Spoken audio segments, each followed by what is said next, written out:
நம்ம போகக்கூடிய தூரம் இன்னும் நிறைய இருக்கு. லார்ட் டென்னிசன் அதான் சொல்லுவாரு, miles and miles to go before we sleep. So இன்னும் நிறைய இருக்கு, நிறைய தூரம் நம்ம பயணம் பண்ணலாம். நம்ம எல்லாரையும் வாழ வைக்கணும், நம்மளும் வாழணும். இது இந்த டைம்ல சொல்றதுன்னா,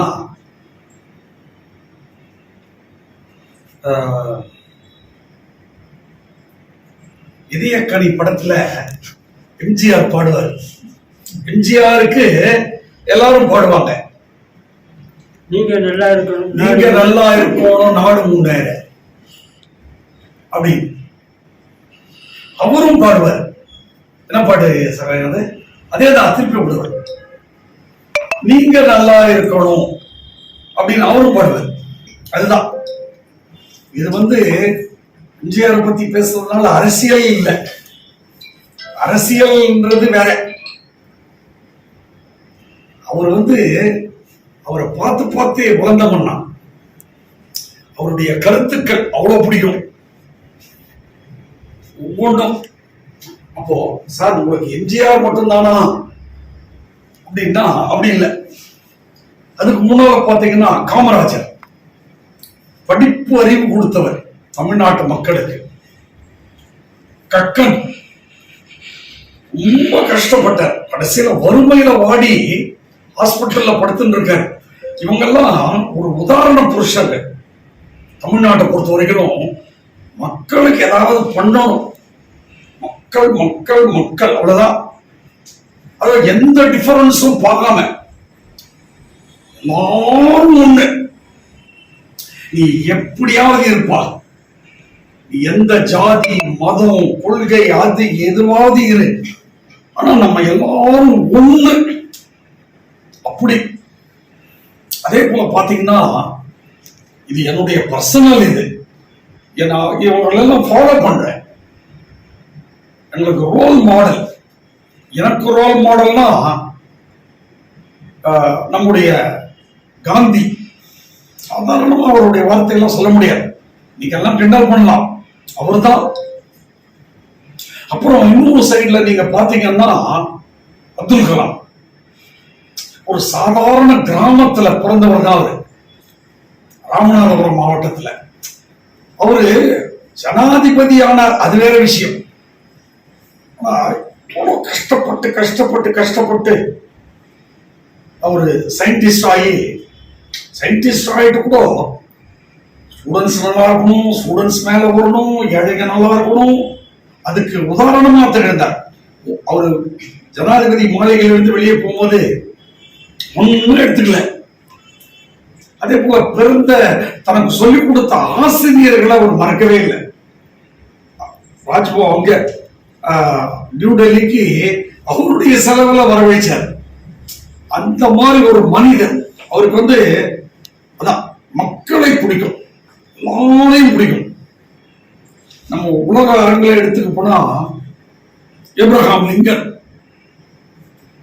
மக்கள் மக்கள் மக்கள் அப்படி போனவர் அவங்களாம். இந்த மாதிரி ஒரு சிலர் தான் என்னால குறிப்பிட முடியும் இந்த நேரத்தில். அதாவது இவங்கெல்லாம் ஒரு அரசியல் தலைவர்கள் அப்படிலாம் கிடையவே கிடையாது, மனிதர்கள். மனிதர்கள் அவ்வளவுதான். மனிதர்கள் என்ற போர்வையில எனக்கு தெரிஞ்சு நான் பாக்குறது எவ்வளவோ பேர் இருக்காங்க அரசியல்.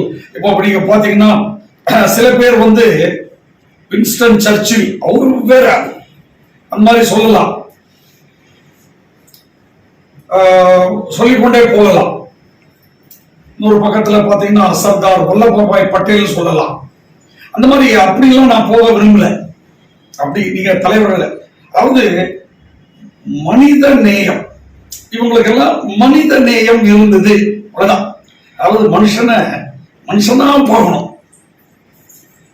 அவ்வளவுதான். மனுஷன் தான், அதுக்கப்புறம் தான் மற்றதெல்லாம்.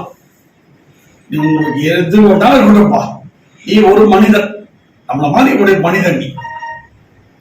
உங்க உடம்புலயும் அந்த ரத்தம் தான் ஓடுது, என் உடம்புலயும் அந்த ரத்தம் தான் ஓடுது.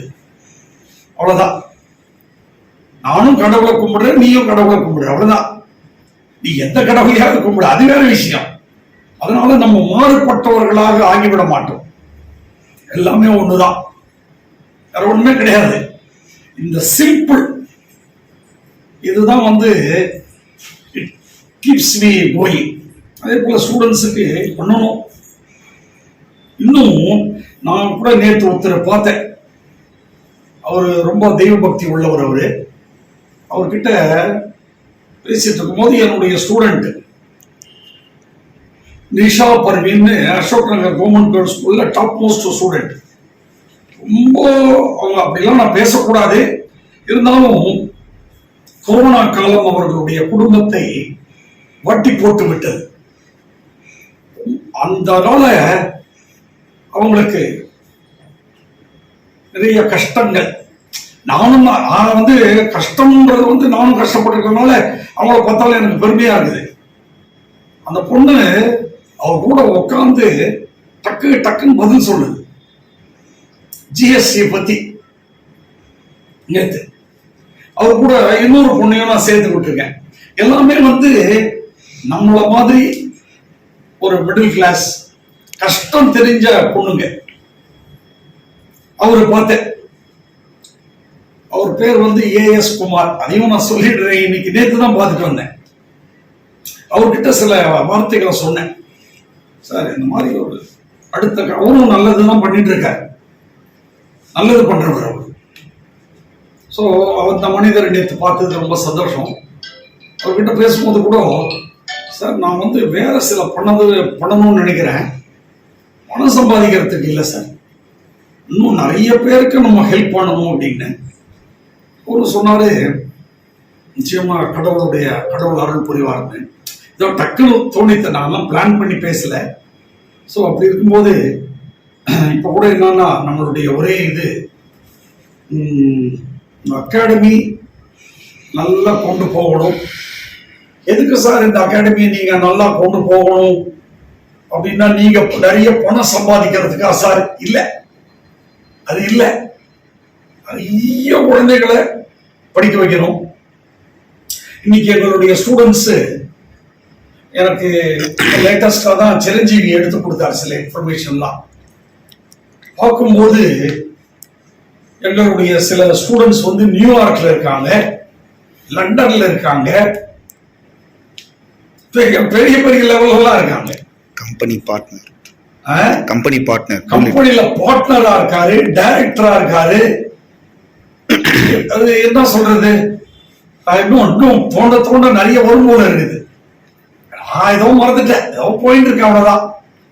பட் இது இப்படி எல்லாம் பார்த்தா இவர்களை எல்லாம் வரவழைச்சு இவங்க எல்லாம் இருக்காங்க அப்படின்றத நம்ம எல்லாருக்கும் தெரியப்படுத்தணும் அப்படின்ற ஒரு ஆர்வம் இப்பதான் வருது. அந்த பொறுப்பை இந்த டைம்ல சிரஞ்சீவிக்கு கொடுக்குறேன். அதாவது நம்முடைய அலுமினி மீட் நம்ம நடத்தணும். நடத்தி இதை நான் சம்பாதிக்கிறதுக்கு இல்லை, அவங்க இப்படி எல்லாம் நான் கஷ்டப்பட்டு படிச்சேன்னு சொன்னா அது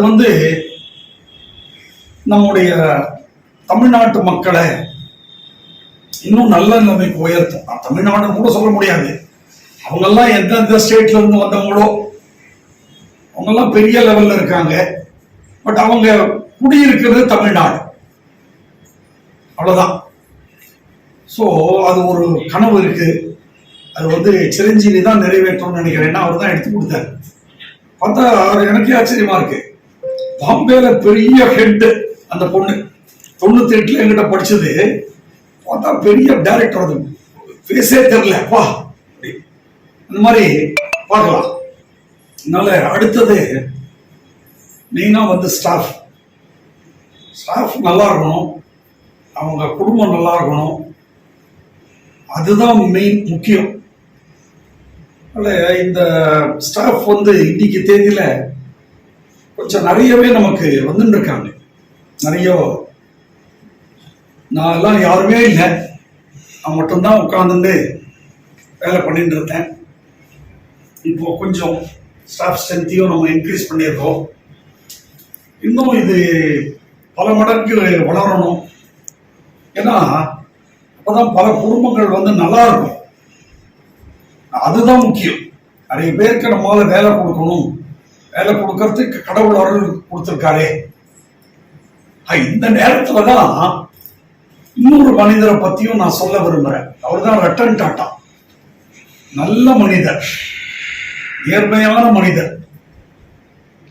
தன்னை ரொம்ப வெளிக்காமிச்சிக்க மாட்டாரு. அவரு அமைதியா இருப்பாரு. ஆனா இன்னைக்கு வந்து உண்மையா சொல்ல போனா அவர் தான் ரிச்சஸ்ட். ஆனா அவர் இல்லை. அவர் பின்னால ஒதுக்கிட்டு மத்தவங்க அந்த மாதிரி அந்த அந்த ஒரு மனிதரை போல அந்த டாடா குரூப்பை சேர்ந்த எவ்வளோ எம்ப்ளாயீஸ் அந்த மாதிரி நல்லா இருக்கணும்ன்ற ஒரு எண்ணம். ஸோ இந்த நேரத்தில் எல்லாரும் நல்லா இருக்கணும். அதுக்கு நமக்கு மேல கடவுள் ஒருத்தர் பார்த்துருந்தான் இருக்கார் நம்மள. அந்த எண்ணம் நான் இங்க நிறைய பேருக்கு இல்லை. அவருதான்ப்பான்னு சொல்லிட்டு அவர் இல்லைன்னு நினைக்கிறவங்க தான் இருக்காங்க. அவரெல்லாம் என்னடா, அவரெல்லாம் இல்லைப்பா, கடவுளா இருக்கு. ஆனா சொல்லும் போது ஐயோ ஆண்டவர், ஐயோ. ஆனா உண்மையா அவர் அங்க இருக்கிறாரு, அவர் பார்த்துட்டு இருக்காரு, அவர் தான் நம்மளை வழி நடத்தி இருக்காருன்னு நினைச்சாதான் அந்த உணர்வு வரும். நம்ம நல்லது நடக்கும். நம்ம வந்து தவறு செய்ய மாட்டோம். அது உண்மைதான். அது வந்து கடவுளை பற்றி உணர்ந்தவங்களுக்கு தான் தெரியும். இருக்காரு, பார்த்துட்டே இருக்காரு அப்படின்னு அந்த உணர்வு எனக்கு இருக்குது. இங்க இருக்கிறவங்க எல்லாருக்குமே அது இருக்குது. அது ரொம்ப சந்தோஷம். ஸோ இந்த நாளில் வந்து நல்லா ப்ரோக்ராம பண்ணதுக்கு ரொம்ப சந்தோஷம். ஸோ எல்லாம் வல்ல இறைவனை வணங்கி வாழ்த்துறதுக்கெல்லாம் வயதெல்லாம் கிடையாது எனக்கு. நான் வந்து வாழ்த்துறதுன்னா ஆண்டவன் தான். God bless you. நான் யார் பிளஸ் பண்றதுக்கு? அவரே பிளஸ் பண்ணியாச்சு, அவ்வளவுதான். All the best.